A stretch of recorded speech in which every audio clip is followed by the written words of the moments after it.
Shalom Bapak Ibu yang dikasihi Tuhan, jumpa kembali di dalam Bible Study Perjanjian Baru.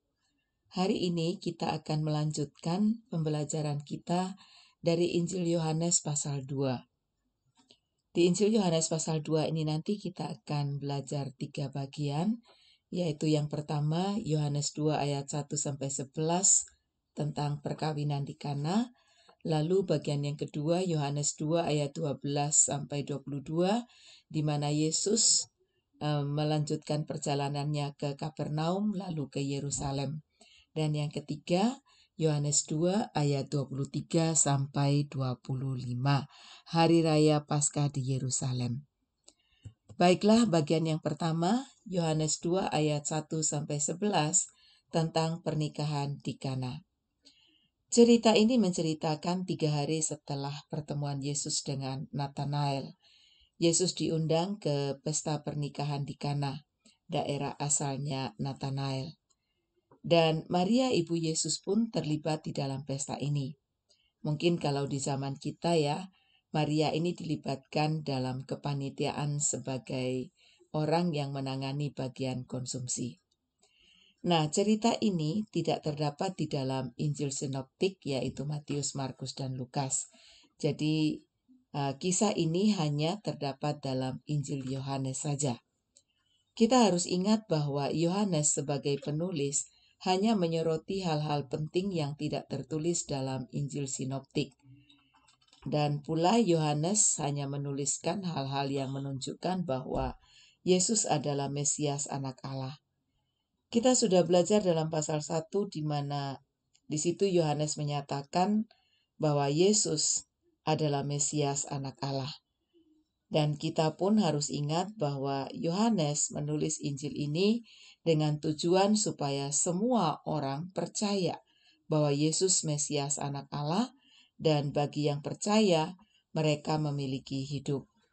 Jadi tujuan penulisan Injil Yohanes kita telah pelajari itu ada di dalam pasal 20 ayat 31. Nah, kembali ke cerita pernikahan di Kana. Di sini tidak disebutkan nama mantannya. Yohanes sebagai penulis Injil Yohanes tidak menganggap penting untuk menuliskan nama mantan ini. Dikisahkan bahwa dalam pesta pernikahan ini mereka kekurangan anggur. Anggur adalah salah satu unsur yang harus ada. Budaya pada waktu itu, pesta pernikahan tidak hanya dilakukan 1 hari saja, tetapi bisa berhari-hari. Nah, karena itu, kalau anggurnya habis dan mungkin pestanya juga belum selesai, maka yang punya pesta pastinya malu. Nah, di sini Maria mulai berperan. Dia memberitahukan hal itu kepada Yesus. Tidak disebutkan untuk apa dia memberitahukannya. Ketika Maria memberitahukan bahwa mereka atau pemilik pesta ini kekurangan anggur, kita membaca Yesus menolak dengan mengatakan dalam ayat 4, kata Yesus kepadanya, "Mau apakah engkau daripadaku, Ibu? Saatku belum tiba." Nah, jawaban ini sangat terlihat bahwa Yesus tidak mau diatur oleh Maria. Yohanes sebagai penulis mau menunjukkan bahwa Yesus sedang menunjukkan siapa dirinya. Saat ini, yaitu saat pada waktu itu ya, pada waktu Maria memberitahukan kepada Yesus kekurangan anggur ini, Yesus mulai menunjukkan eksistensinya sebagaimana yang telah ditulis oleh Yohanes di dalam pasal 1. Yesus adalah Mesias Anak Allah. Apa maksud dari saatku belum tiba? Perkataan ini sulit untuk dipahami bila tidak membaca Injil Yohanes secara keseluruhan. Jika sudah membaca, maka akan diperoleh jawabannya. Yang Yesus maksudkan adalah saat di mana ia akan dimuliakan di atas kayu salib. Tentu saja ini akan terjadi jika telah genap waktu yang telah ditetapkan Bapa. Dalam Injil Yohanes, Yesus mengatakan bahwa segala yang dilakukannya atas kehendak Bapa. Nah, mendengar jawaban Yesus, Maria tidak protes. Namun, dia mempersiapkan pelayan-pelayan yang ada di situ, supaya mereka melakukan apa saja yang Yesus hendak katakan. Di sini kita melihat bahwa Yesus sedang menunjukkan siapa dirinya. Dia adalah anak Allah yang tunduk pada waktunya Bapa, namun berotoritas atas Maria. Maria tunduk pada otoritas Yesus. Ingat bahwa Maria tahu siapa Yesus, seperti yang telah dikatakan kepadanya oleh malaikat Gabriel saat diberitahukan kepadanya bahwa ia akan melahirkan seorang anak laki-laki. Coba kita menoleh ke belakang atau kita lihat kembali ya dalam Lukas 1 ayat 30 sampai 35. Dikatakan seperti ini. Kata malaikat itu kepadanya, "Jangan takut, hai Maria, sebab engkau beroleh kasih karunia di hadapan Allah. Sesungguhnya engkau akan mengandung dan akan melahirkan seorang anak laki-laki, dan hendaklah engkau menamai dia Yesus.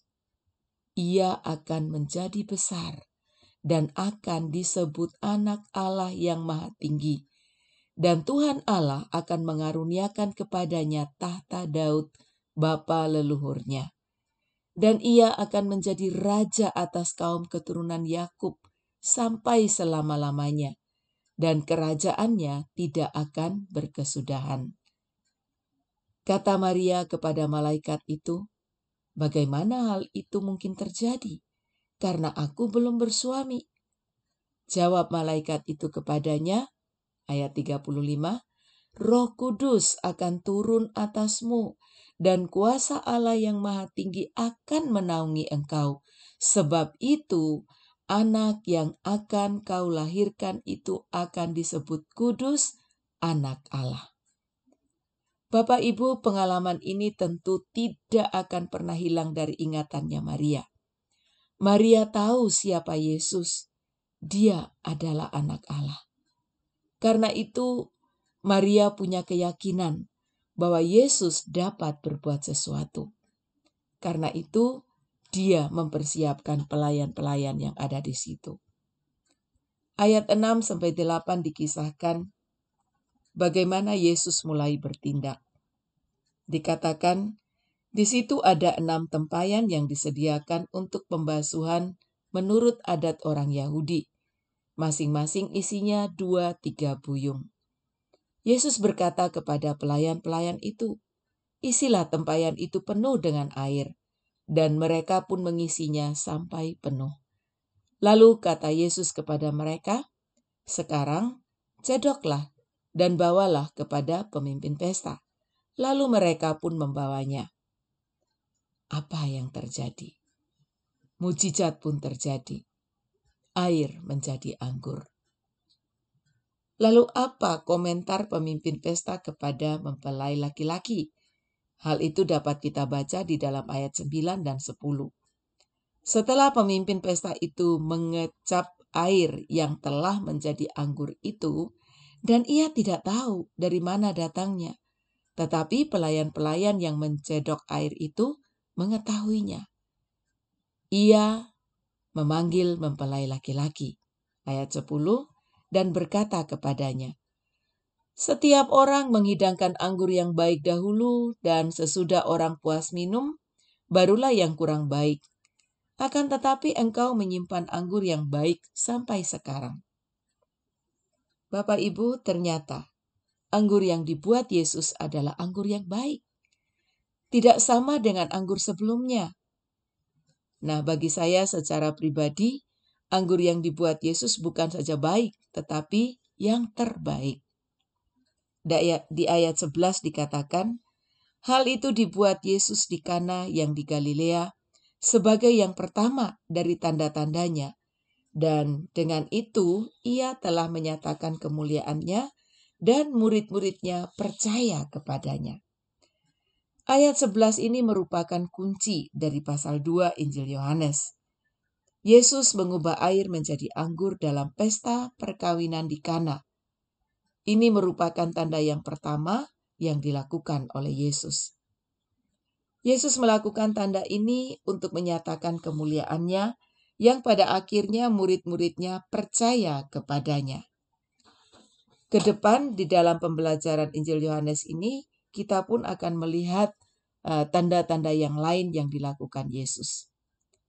Tanda atau mujizat yang dilakukan Yesus adalah alat yang digunakan supaya murid-muridnya melihat Dia sebagai Mesias Anak Allah dan mereka percaya kepadanya.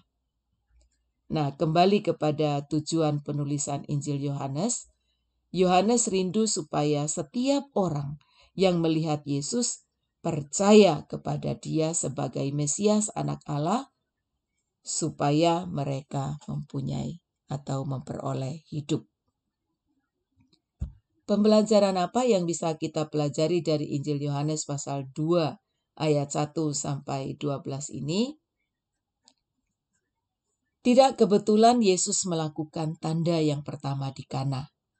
Kana adalah tempat asalnya Natanael.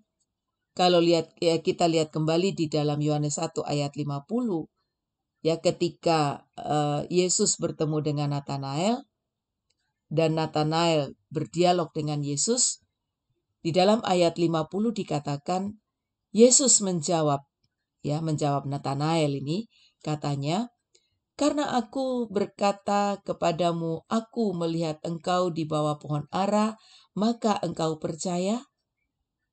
Engkau akan melihat hal-hal yang lebih besar daripada itu." Natanael hadir bersama Yesus dalam pesta tersebut, dan dia pun mulai melihat yang Yesus lakukan, sehingga dia makin diteguhkan. Melihat hal-hal besar yang dilakukan Yesus sebagai Mesias Anak Allah yang telah diakuinya. Yesus membuktikan perkataannya kepada murid-muridnya dan tentu saja secara khusus kepada Natanael. Lalu kita bisa menyoroti mempelai laki-laki. Anggur disediakan oleh mempelai laki-laki. Anggur merupakan unsur yang penting yang harus ada. Dan anggur ini melambangkan sukacita. Namun sayangnya dalam pesta perkawinan ini mempelai laki-laki tidak menyediakan anggur yang cukup alias kurang. Nah, di sini Yohanes sebagai penulis Injil sedang menyoroti Yesus di waktu yang akan datang. Yesus adalah mempelai laki-laki yang akan datang menjemput gerejanya sebagai mempelai perempuan. Bersama Yesus, gerejanya tidak akan pernah kekurangan anggur. Artinya, akan hidup penuh sukacita selamanya. Itulah yang dituliskan Yohanes dalam kitab Wahyu pasal 19 ayat 6-9. Di sini kita bisa melihat bahwa betapa hebatnya hikmat roh yang dikaruniakan kepada Yohanes sehingga dia bisa menulis ini. Di sorga akan ada pesta perkawinan anak domba. Sebagai keluarga, hadirkanlah Yesus di dalam keluargamu. Kehadirannya membuat keluargamu akan selalu menikmati anggur sukacita. Lalu kita juga belajar di sini bahwa tanda atau mujizat yang dilakukan Yesus adalah alat untuk mempercayai Dia sebagai Mesias Anak Allah. Jadi fokus kita bukan pada mujizatnya, tapi kepada Yesus. Sehingga kita pun akan berkata, sungguh Dia adalah Mesias Anak Allah. Bagian yang kedua kita melihat di ayat 12-22, di mana Yesus pergi ke Kapernaum, lalu melanjutkannya ke Yerusalem. Setelah selesai acara pernikahan di Kana, Yesus bersama ibu, saudara-saudaranya, dan juga murid-muridnya pergi ke Kapernaum. Dan dikatakan mereka tinggal di Kapernaum beberapa hari saja. Dan menjelang hari raya Paskah Yahudi, Yesus berangkat ke Yerusalem. Nah, apa yang terjadi ketika Yesus setibanya di Yerusalem? Yesus menyucikan bait Allah. Dikatakan Yesus di Yerusalem, dia mendapati bahwa situasi bait Allah seperti pasar. Melihat situasi ini, Yesus menjadi marah, lalu dia membuat cambuk dari tali, lalu mengusir mereka. Lalu Yesus mengusir mereka semua dari bait suci. Siapa yang diusir? Ya, pedagang-pedagang hewan yang ada di situ, dan juga Yesus menghamburkan ke tanah uang penukar-penukar, dan meja-meja di situ dibalikkannya. Kita bisa baca di dalam ayat 15 bagaimana Yesus menyatakan kemarahannya di situ ya. Jadi Yesus marah banget. Ayat 15 berkata, ia membuat cambuk dari tali, lalu mengusir mereka semua dari bait suci dengan semua kambing domba dan lembu mereka. Uang penukar-penukar dihamburkannya ke tanah, dan meja-meja mereka dibalikkannya. Ayat 16, kepada pedagang-pedagang merpati ia berkata, ambil semuanya ini dari sini. Jangan kamu membuat rumah Bapakku menjadi tempat berjualan. Mengapa Yesus sangat marah? Bukankah orang-orang yang berjualan di situ menyediakan hewan korban untuk umat yang membutuhkan? Yesus melihat bahwa yang mereka lakukan ini tidak tulus. Mereka sedang mencari keuntungan pribadi. Terjadi praktek pemerasan terhadap umat. Hal ini kita sudah bahas ya di Injil Matius. Yesus tidak mengizinkan bait Allah yang dikatakannya rumah Bapakku menjadi tempat berjualan alias pasar.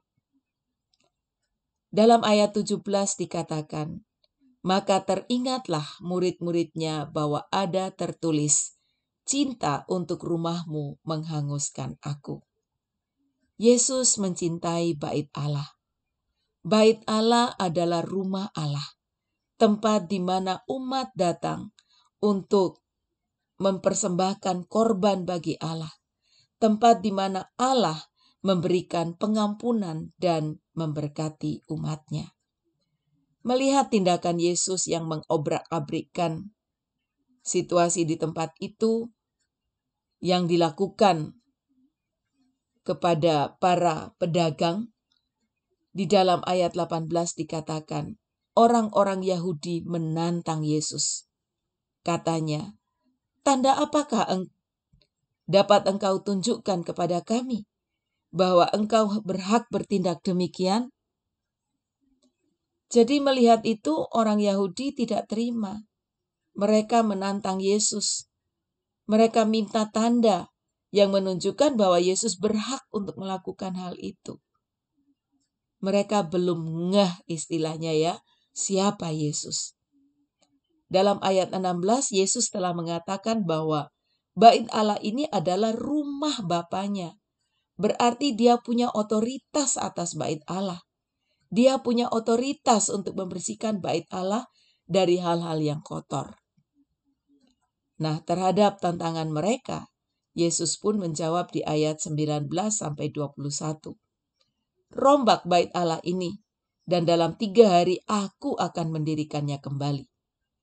Lalu kata orang Yahudi kepadanya, 46 tahun orang mendirikan bait Allah ini, dan engkau dapat membangunnya dalam 3 hari? Ayat 21 dikatakan, tetapi yang dimaksudkannya dengan bait Allah ialah tubuhnya sendiri. Yesus menjawab mereka dengan suatu hal yang aneh bagi mereka. Yesus menyuruh mereka merombak bait Allah, dan dalam 3 hari Yesus akan mendirikannya kembali. Tentu saja di dalam pikiran orang-orang itu ini hal yang mustahil. Bagi mereka hal ini tidak saja aneh, tapi membingungkan. Bait Allah ini didirikan selama 46 tahun. Disuruh rombak dan akan dibangun kembali dalam waktu 3 hari. Secara logika biasa, tentu memang hal ini aneh ya. Tetapi mereka belum ngeh apa yang Yesus maksudkan sebenarnya. Ternyata yang Yesus maksudkan ialah tubuhnya sendiri. Yesus menyatakan dirinya sebagai bait Allah. Yesus sedang menyatakan bahwa dialah anak domba Allah yang akan dikorbankan, mati, dan akan bangkit kembali pada hari yang ketiga. Ini kita sudah lihat itu di dalam tulisan Yohanes di pasal 1 ayat 29 ya, bahwa Yesus adalah anak domba Allah. Dalam ayat 22 dikatakan, kemudian sesudah ia bangkit dari antara orang mati, barulah teringat oleh murid-muridnya bahwa hal itu telah dikatakannya. Dan mereka pun percayalah akan kitab suci dan akan perkataan yang telah diucapkan Yesus. Nah, di sini kembali kita melihat Yohanes menjelaskan bahwa setelah Yesus bangkit dari antara orang mati, baru murid-muridnya teringat yang diucapkannya. Lalu mereka percaya akan kitab suci dan perkataan Yesus. Nah, Bapak Ibu, pembelajaran apa yang bisa kita ambil dari bagian ini? Bait Allah ada dua, ya, maksudnya bukan bait Allahnya yang ada dua, tetapi pengertiannya, yaitu yang pertama, bait Allah adalah rumah Allah, gedung yang juga harus dicintai.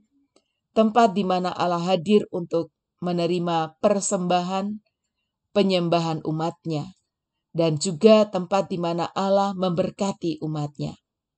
Kita tidak boleh menyalahgunakan rumah Allah. Kita harus punya kerinduan untuk berada di rumah Allah. Saat ini kita bisa katakan sebagai gereja Tuhan, serta memperhatikan. Ya, artinya gerejanya diperhatikan, gedungnya diperhatikan. Allah hadir di bait kudusnya. Datang ke gereja dengan penuh kerinduan dan penghormatan akan Allah yang hadir di dalamnya. Datang ke gereja fokus pada Allah, bukan pada aksesorisnya. Aksesoris perlu, betul, sebagai pendukung. Tetapi jangan abaikan Allah yang ada di dalamnya. Jangan abaikan gereja Tuhan. Yang kedua, Yesus menyatakan dirinya sebagai bait Allah. Siapakah kita yang ada di dalam Kristus? 1 Korintus 6 ayat 19 sampai 20, di sana Paulus menyatakan, atau tidak tahukah kamu bahwa tubuhmu adalah bait Roh Kudus yang diam di dalam kamu, Roh Kudus yang kamu peroleh dari Allah, dan bahwa kamu bukan milik kamu sendiri? Ayat 20, sebab kamu telah dibeli dan harganya telah lunas dibayar, karena itu muliakanlah Allah dengan tubuhmu. Yesus punya otoritas penuh atas hidup kita. Dia berhak untuk membersihkan hidup kita. Hidup ini adalah miliknya yang harus digunakan untuk memuliakan Allah. Yang berikutnya, semua yang Yesus katakan ya dan amin. Mari kita mempercayai Yesus dan sungguh-sungguh menghidupi perkataannya. Selanjutnya yang ketiga, kita lihat dari Yohanes 2 ayat 23 sampai 25, di mana Yesus berada di Yerusalem pada hari raya Paskah orang Yahudi.